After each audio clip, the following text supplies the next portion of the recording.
Okay, students, good morning. We are pursuing the lesson of globalization.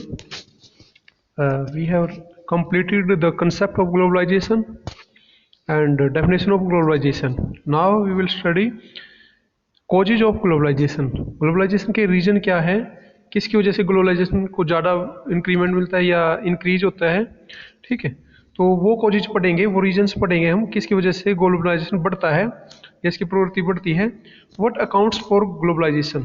If globalization is about the flow of ideas, capital, commodities and people, it is perhaps logical to ask if there is anything novel about this phenomenon. Globalization in terms of these four flows has taken place through much of human history.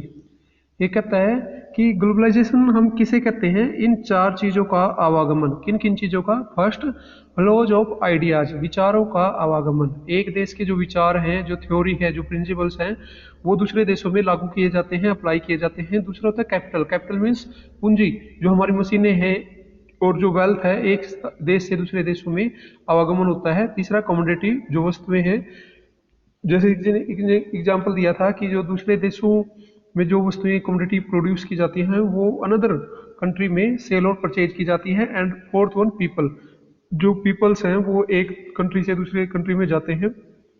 It is perhaps logical to ask if there is anything novel about the phenomenon. क्या ये मानना कि जो globalisation है वो अभी शुरू हुआ है या बहुत प्राचीन टाइम से है? तो इसमें हम देखते हैं कि ये तो प्राचीन जो ह्यूमन हिस्ट्री है उसमें देखा जाता है कि ये तो प्राचीन टाइम से है, जो विचारों का आवागमन है, आदमियों का आवागमन है। However human history, however those who argue that there is something distinct about contemporary globalization point out that it is the scale and speed of these flows that accounts for the uniqueness of globalization. ये क्या कहता है, जो contemporary globalisation है, जो प्राचीन globalisation है उसमें, और जो आधुनिक ग्लोबलाइजेशन है, आज के युग में जो ग्लोबलाइजेशन है उसमें क्या डिफरेंस है। तो जानकार बताते हैं कि जो डिफरेंस है वो स्पीड का है। ये वस्तुएं और जो ये विचार हैं वो एक तो ये तो पहले भी आवागमन होता था, एक देश से दूसरे देश में आते जाते थे।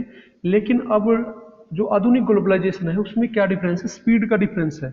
आज जो वस्तुएं हैं बहुत जल्दी आ जा सकती हैं, ठीक है। संचार के साधन, टेक्निक की वजह से जो विचार है, जैसे कम्युनिकेशन है, टेलीफोन के द्वारा हम अपने विचारों को दूसरे देशों में बहुत स्पीड से भेज सकते हैं। पहले भी जाते थे विचार, तो आदमी भी जाते थे, ठीक है, और टेक्नोलॉजी भी जाती थी, कैपिटल भी जाती थी। लेकिन अब क्या स्पीड मिली है इनको, तो बहुत ज़्यादा स्पीड से जाते हैं।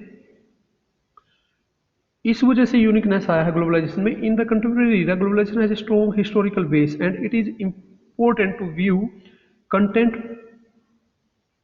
पोरेरी फ्लोज अगेंस्ट दिस बैकड्रॉप। और ये कहता है जो कंटेम्प्रेरी इरा है, जो प्राचीन टाइम है, उसमें भी बहुत सारे रीजन थे।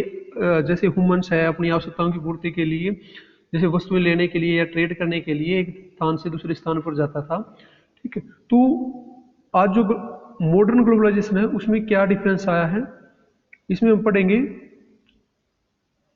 While globalization is caused by any single factor, ये क्या कहता है, जो ग्लोबलाइजेशन है, जो मॉडर्न ग्लोबलाइजेशन है, उसका सिर्फ एक ही फैक्टर नहीं है कि टेक्नोलॉजी की वजह से है। हाँ, टेक्नोलॉजी इसमें बहुत इंपॉर्टेंट रोल प्ले करती है, लेकिन टोटली सिर्फ ग्लोबलाइजेशन की वजह से ही मॉडर्न ग्लोबलाइजेशन नहीं आया है।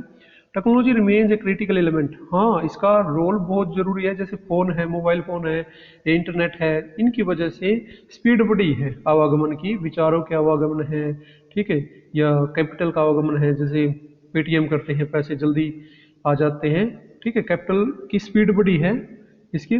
तो there is no doubt that the invention of telegraph and the telephone and the microchip is more recent times has revolutionised communication between different parts of the world. जो phone है या जैसे telegraph है, microchip, इनकी वजह से जो विचार हैं, जो व्यूज हैं, एक देश से दूसरे देशों में बहुत जल्दी फैलते हैं, बहुत जल्दी चले जाते हैं। When printing initially come into being, it led the basis for the creation of nationalism. जब से प्रिंटिंग का आविष्कार हुआ है या प्रिंटिंग मशीनें आई, तो तब से राष्ट्रवाद का उदय हुआ था। माना जाता है कि राष्ट्रवाद की भावना आती है। So also today we should accept that technology will affect the way we think of our personal but also our collective lives. ये कहता है जो आज टेक्नोलॉजी की वजह से जो हमारे विचार बदले हैं या जो हमारे एनवायरनमेंट में चेंज आया है, वह न केवल हमें पर्सनली बल्कि कलेक्टिवली भी हमें इफेक्ट करता है। The ability of ideas, capital, commodity and people to move more easily from one part of the world to another has been made possible largely by technology advance। ये कहता है जो आज जो विचार हैं या जो पूंजी है, कैपिटल है, वस्तुएं हैं या जो आदमी हैं, ये आज टेक्नोलॉजी की वजह से बहुत जल्दी स्पीड से वर्ल्ड के एक हिस्से से दूसरे हिस्से में बहुत जल्दी जाते हैं, और ये सब किसकी वजह से हुआ है? टेक्नोलॉजी एडवांसमेंट की वजह से। The peace of these flows may vary. हाँ, ये कहता है जो इनकी पेस है, मतलब किसी देश में ज़्यादा ग्लोबलाइजेशन है, ज़्यादा टेक्नोलॉजी है, वो एडवांस है, किन्हीं देशों में कम है। For instance the movement of capital and community will most likely be quicker and wider than the movement of people across different parts of the world. ये डिफरेंट फैक्टर्स पे डिपेंड करता है कि उन्होंने अपने रिसोर्स को किस तरीके से यूज किया है। Globalization, however, does not emerge merely because of the availability of improved communication. What is important? What is important is for people in the different parts of the world to recognize these interconnections with the rest of the world. We are aware of the fact that events taking place in the one part of the world could have an impact on another part of the world. ये क्या कहता है कि हमें पता है कि जो एक इवेंट होती है एक देश में या जो एक्टिविटी होती है उसका इफेक्ट वर्ल्ड के दूसरे देशों पे भी पड़ता है। द बर्ड फ्लू और tsunami is not confined to any particular nation. जो बर्ड फ्लू है वो एक देश में फैलता है, उसका इफेक्ट सभी देशों पे होता है, सभी देशों में वो बीमारी फैल जाती है, डिजीज फैल जाती है। सुनामी आती है, उसका इफेक्ट भी सिर्फ एक देश पे नहीं रहता बल्कि सभी देशों पे इफेक्ट पड़ता है। It does not respect national boundaries, क्योंकि ये जो डिजीज होती है या सुनामी है ये एक बाउंड्री तक सीमित नहीं होती है ना। जैसे इसने कहा it does not respect national boundaries, ये सिर्फ एक देश की बाउंड्री तक सीमित नहीं रहती, ये किसी भी देश के लिए किसी भी देश को इफेक्ट कर सकती है। ये कहता है when major economic events take place their impact is felt outside their immediate local national and regional environment at the global level.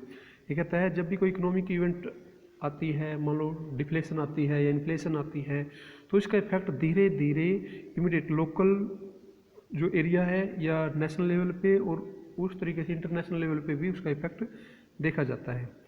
Now we will read about political consequence of globalization. अब हम पढ़ेंगे कि जो political है अपनी उस पर क्या इफेक्ट पड़ा है ग्लोबलाइजेशन का। ठीक, इसमें पढ़ेंगे हम one of the debates that has been generated as a consequence of contemporary process of globalization relate to its ongoing political impact। हम जो ये डिबेट का विषय है कि जो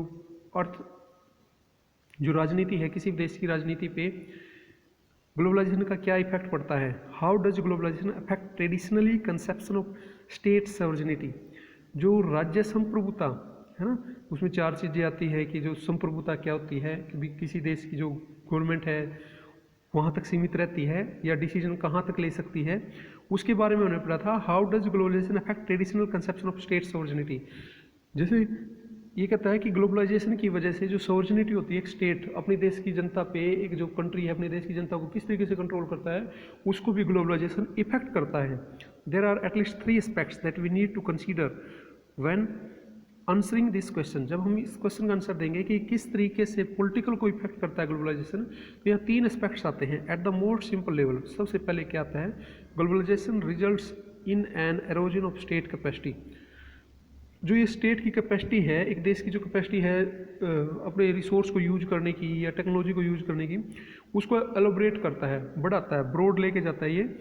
that is the ability of government to do what they do all over the world. The old welfare is now giving way to a more minimalist state that performs certain core functions such as maintenance of law and order and the security of its citizens।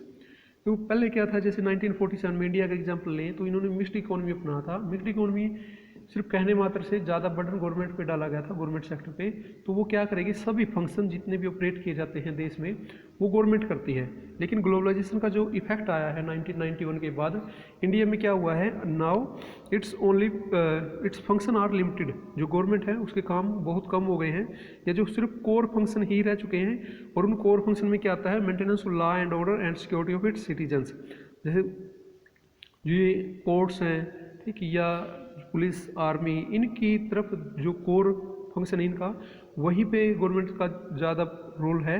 बाकी सब क्या होता है, ये capitalist को सौंप दिए जाते हैं या गवर्नमेंट का रोल अब धीरे धीरे ग्लोबलाइजेशन की वजह से कम होता जा रहा है। However, it withdraws from many of its earlier welfare functions directed at economic and social well-being. In place of the welfare state, it is the market that becomes the prime determinant of economic and social priorities.